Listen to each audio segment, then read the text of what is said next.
Hi everyone, we are from Group 11 and now we are going to present Chapter 11. First of all, I will presenting the first part, which is making positive first impression and the big 5 personality dimension. We have 5 ways to make positive first impression. The first one is be prepared. Be ready to ask and answer questions in job interviews. This shows your eagerness to contribute as soon as possible when meeting new workers, client, or company executive. The same advice applies. You will need to reflect on your strengths and weaknesses relative to the jobs you are seeking. This preparation is part of career readiness competency of self-awareness. The second is stand or sit, straight and smile. Your body language conveys your confidence and invites others to feel confidence in you as well. Lift your chin, straighten your back, and avoid crossing your arms and legs. Besides that, the third way is looking for common ground. It's only natural for us to like people who are similar to us in some ways. Even small links like a common interest in sport, music, or travel can help form a bond that will allow more positive associates to form as you communicate. Next, we go to keep up the good work. Once you have landed a job or a client account, continue solidifying the good impression you have made by being consistently willing to learn and open to the new experience. And the last one is if all else fails. Sometimes despite our efforts, we fail to show best self. Be prepared to spend time repairing the relationship, but don't give up. Next, we have 5 personality dimension, which is extroversion. How outgoing, talkative a person is. Agreeableness. How trusting, good-natured someone is. Conscientiousness. How responsible someone is. Emotional stability. How relaxed and unworried a person is. Openness to experience. How intellectual and imaginative someone is. Called self-evaluation. A called self-evaluation represents a broad personality trait comprising 4 positive individual traits: self-efficacy, self-esteem, locus of control, and emotional stability. Self-efficacy is the belief in one's personal ability to do a task. I cannot do this task. Self-esteem, the extent to which people like or dislike themselves, their overall self-evaluations. I like or I dislike myself. Locus of control indicates how much people believe they control their fates through their own efforts. I'm not the captain of my fates. Emotional stability is the extent to which people feel secure and unworried and how likely they are to experience negative emotions under pressures. I am very insecure when working under pressures. There are some ways that managers can boost employees' self-esteem, such as reinforce employees' positive attributes and skills, break large projects into smaller tasks and projects, provide positive feedback whenever possible. Emotional intelligence is the ability to monitor yours and other feelings and to use this information to guide your thinkings and actions. There are 4 traits of emotional intelligence: relationship management, social awareness, self-management, and self-awareness. Relationship management is the ability to communicate clearly and convincingly, disarm conflicts, and build strong personal bonds. Social awareness includes empathy, allowing you to show others that you care and organizes institutions, so you clearly understand how your emotions and actions affect others. Self-management is the ability to control your emotions and act with honesty and integrity in reliable and adaptable ways. You can live occasional but most outside the face. Self-awareness, the most essential trait, is the ability to read your own emotions and guard your most accurately, so you know how you are affecting others. There are 4 types of workplace behavior. First is organizational behavior. There are two types, which is formal and informal. Formal includes the goals, policies, hierarchy, and structure, whereas informal includes values, attitudes, personalities, and so on. The differences between formal and informal organization is formal focus in work performance, whereas informal focus in social relationship. There are four types of attitude, which is affective, cognitive, and behavioral. Next is value. Value distinguishes right from wrong, for example, delivering quality and being honest. Last is behaviors, which is behave at their work with colleagues. An employee will have a well communication where they have a good behavior. Good behavior lead to positivity in the workplace. Now, let us move on to 11.3, Perception and Individual Behavior. In Principle of Management, we must understand how the way perception can cloud judgment, and it is even more important to understand how perception might influence a person's behavior. Perception is the process of interpreting and understanding one's environment. The process of perception is complex, but it can be boiled down to 4 steps. First step, selective attention. In the selection process, we are choosing something to focus on. Second step, interpretation and evaluation. What was it I noticed and what does it mean? So in this step, I will start to observe the thing that I choose to focus on. Moving on to the third step, storing in memory. In this step, it is important to remember it is what and remember it as an event, concept, person, or all those three.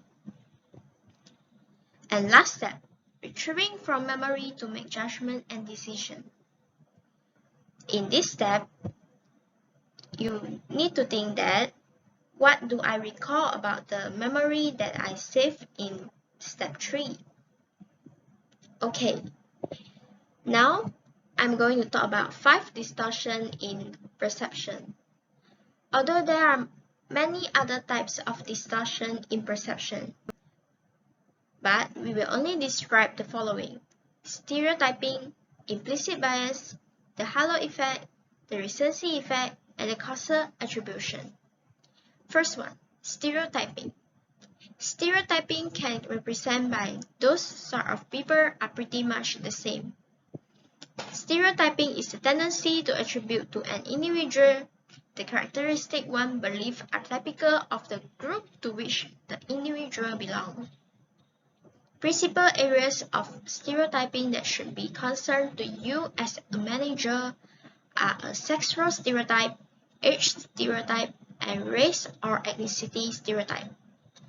I will take sexual stereotype as an example because most of the company have this kind of situation. Women were less likely to be selected for promotion and prestigious position if their performance was the same as their male counterpart. Second one, implicit bias. Implicit bias can present by a quote which is, I really don't think I'm biased, but I just have a feeling about some people. Implicit bias is defined as the attitude or belief that affect our understanding, actions, and decision in an unconscious manner. For example, the Sarasota Herald Tribune in New York reviewed 80 million electronic criminal records in multiple Florida databases in 2017. It found that judges across the state sentenced black defendants to far more time behind bars than white defendants. This was true even when the defendants committed the same crimes and had similar criminal history. Some judges in the state were incredulous and ashamed. Third one, the halo effect, which means that one trait can tell me all I need to know. We as a human often use face as marker for gender, race, and age. But face and body characteristics can lead us to fall back on cultural stereotypes. For example, height has been associated with perception of prosperity, high income, and occupational success. But excess weight can be stereotypically associated with negative traits such as laziness, incompetence, and lack of discipline. These examples illustrate that the halo effect, in which we form an impression of an individual based on a single trait. Moving on to the next one, the recency effect. The most recent impressions are the ones that count. The recency effect is the tendency to remember recent information better than earlier information. Perhaps because when you activate your recall, the later impression that is still fresh will come out in your working memory. For example, you, as a manager, saw your worker sleeping at the workplace at office time. Will you automatically think that this worker is a lazy worker? But in fact, maybe this worker has worked for the whole night to make an urgent report for clients. This is what we call misperception. Lastly, causal attribution. Causal attribution is the activity of inferring causes for observed behavior. Rightly or wrongly, we constantly formulate cause and effect explanation for our own and others' behavior. For examples, when you get A on an exam, and you will conclude that that's due to your hard working or your level of studying. However, if you receive a poor grade, you would more likely to conclude that the professor wrote a poor exam or the professor didn't manage to teach this subject effectively. Last but not least, we also consider the self-fulfilling prophecy, which can also affect our judgment as well. The self-fulfilling prophecy, also known as the Pygmalion effect, it describes the phenomenon in which people's expectations of themselves or others lead them to behave in ways that make those expectations come true. Expectations are important. An example is a waiter who expects some poorly dressed customers to be stingy tippers, who therefore give them poor service. And in the result, the waiter will get the result that he or she expected, which is getting a much lower tips than usual. The lesson for you as a manager is that when you expect your employee to perform badly, they probably will. And when you expect them to perform well, they probably will too. So why not expect them to perform well, right?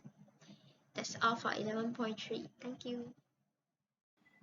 In the workplace behaviors, some of the employees will satisfy their job whereas some of the employees does not satisfy their job. There were some attitudes which show that the employees satisfied with their job. First is pro-social behavior, which occurs when people act to benefit others rather than themselves. They intend to benefit to another person, for example, caregiving and volunteering. Next is organizational citizenship behaviors, the actions and behaviors that are not required by workers.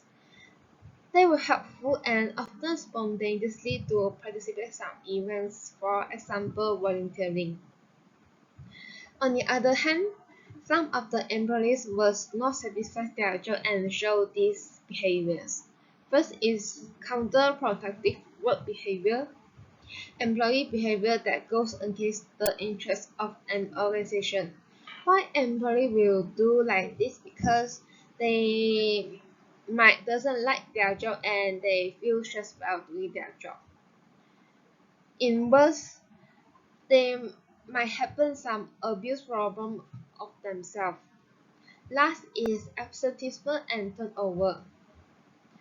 The meaning of absenteeism is the habit of employee missing work and often gone for a no good reason. This is because maybe the wages was not satisfied for them. and they might take their medical leave without proof.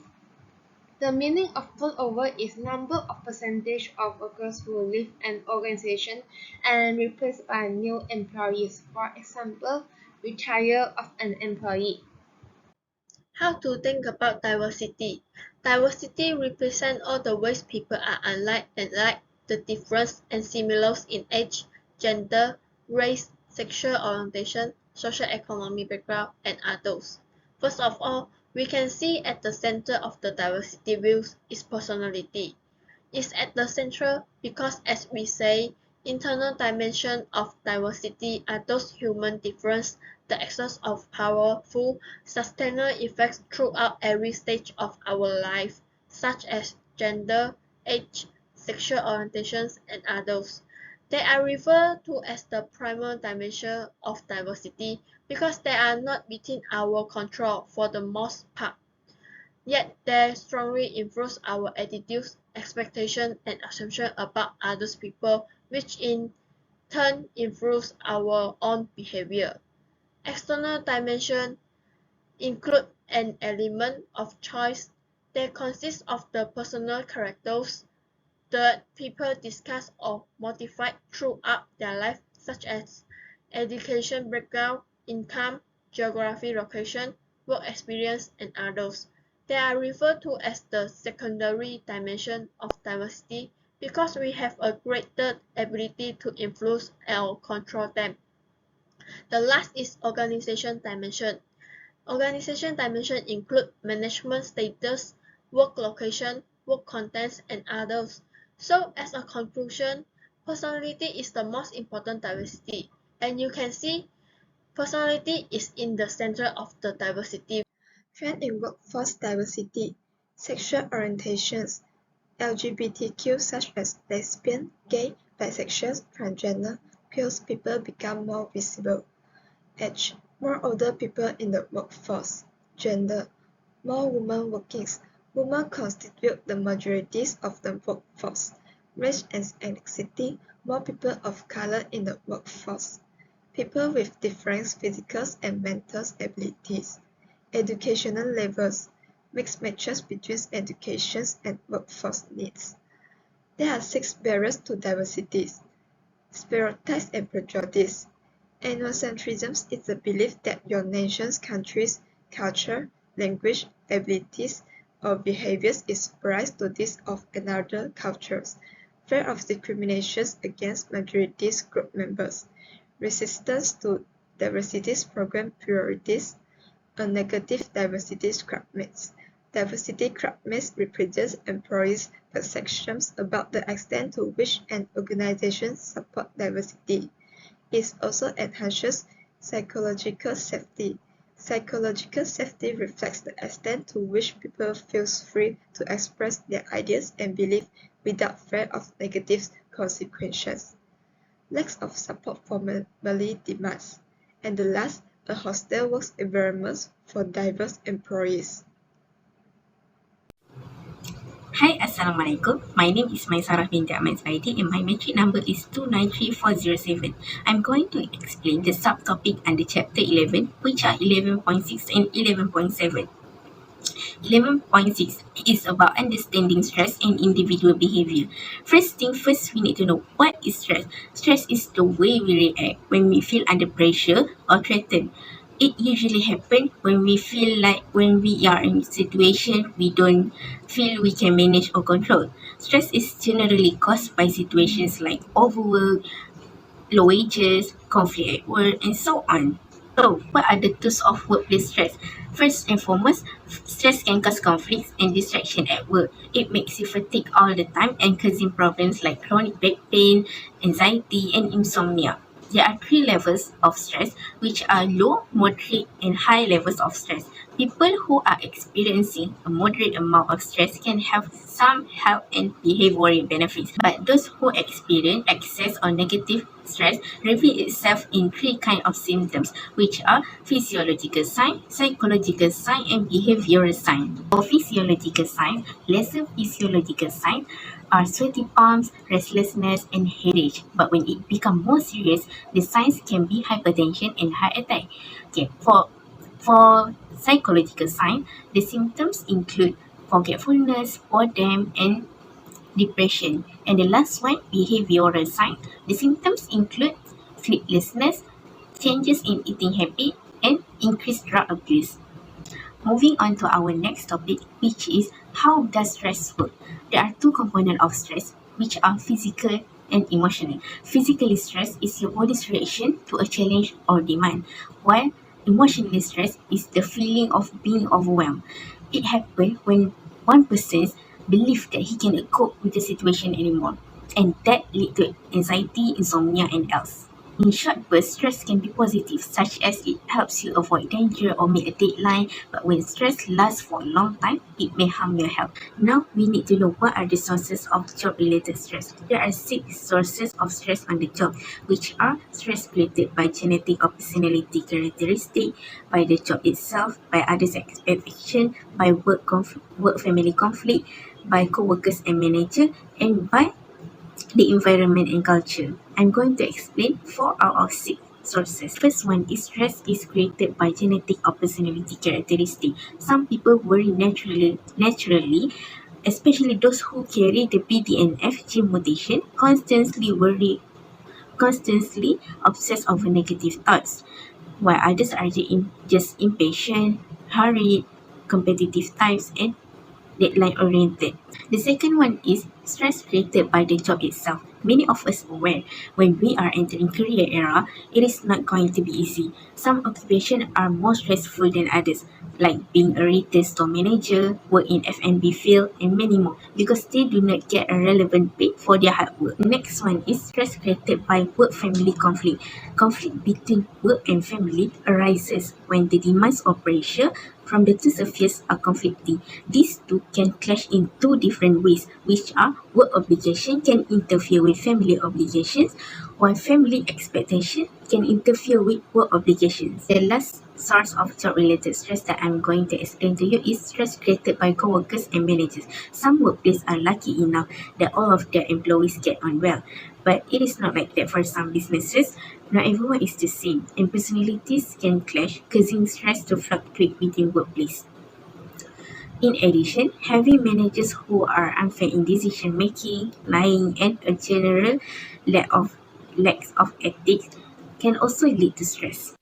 So, what are the ways of reducing stresses in the organization? This section reviews 6 recommendations, starting with the attempt to help people develop their resilience. Resilience represents the ability to overcome obstacles and remain strong in the face of difficulties. By promoting optimistic thinking in the face of obstacles and setbacks, resilience helps you to achieve your dream. For this reason, it exhibits a proficiency in career preparation that an employer wants in an employee. Next, stresses in the organization can also be reduced by creating a supportive environment. Stress at work is frequently caused by inadequate supervision and lack of freedom. It is preferable to maintain a less formal, more intimate and supportive workplace climate whenever possible. Additionally, mentoring can help both mentors and mentees feel less stressed as they can share the same care and concern with each other. Furthermore, stresses in the organization can also be reduced by making jobs more interesting. Boring and routine work can sometimes cause stress.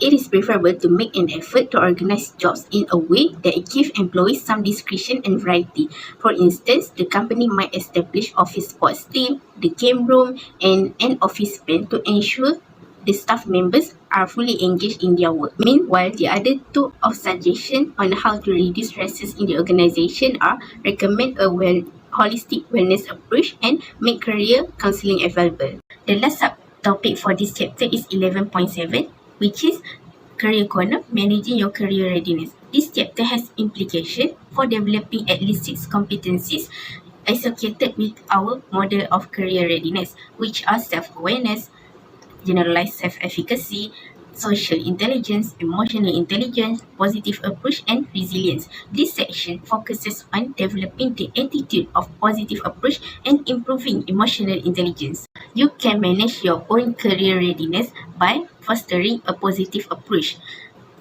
How can you foster a positive approach? Step 1, you can identify potentially bad attitudes. We all have bad days or stressful moments. The purpose of this step is to identify the negative behaviors that tend to crop up when you have a bad day or stressful moment. This awareness can help you replace potentially negative behaviors with positive ones. Step 2, you need to identify good attitude behavior. This step aims to assist you in breaking down the concept of good attitudes into specific behavior.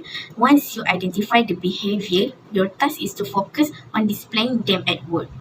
You can also manage your career readiness by self-managing your emotion. There are 4 ways to enhance your self-management ability, which are identify your emotional triggers and physiological responses, engage in emotional regulation, channel your emotion, and practice mindfulness. The first one is identify your emotional triggers and physiological responses. Keeping a journal is a good way to identify your emotional triggers. Simply take a few minutes during the day to jot down your feeling and what caused them. For example, one day you feel so happy because your boss praised you for your great job on the task given. So you are so excited and it makes you smile all day. That's it. That's what you need to do. The second one is engage in emotional regulation. Pausing and reflecting is a good solution. When you going through something that makes you feel furious or frustrated, stop and take a couple of deep breaths. This will relax the emotional brain and engage the thinking brain so that you react in a less emotional manner. The third one is channel your emotion. Letting off steam is fine as long as you do it at the right place and time. Venting with a trusted friend is more effective than yelling at someone at work. You can also exercise to release your stress. The last one is practicing mindfulness. Mindfulness encourages closer contact with life, allowing you to have greater awareness, understanding, acceptance of emotion, and ability to modify unpleasant moods. You can practice mindfulness by doing meditation. Practicing mindfulness can also help you reduce your stress. That's all from me. Thank you.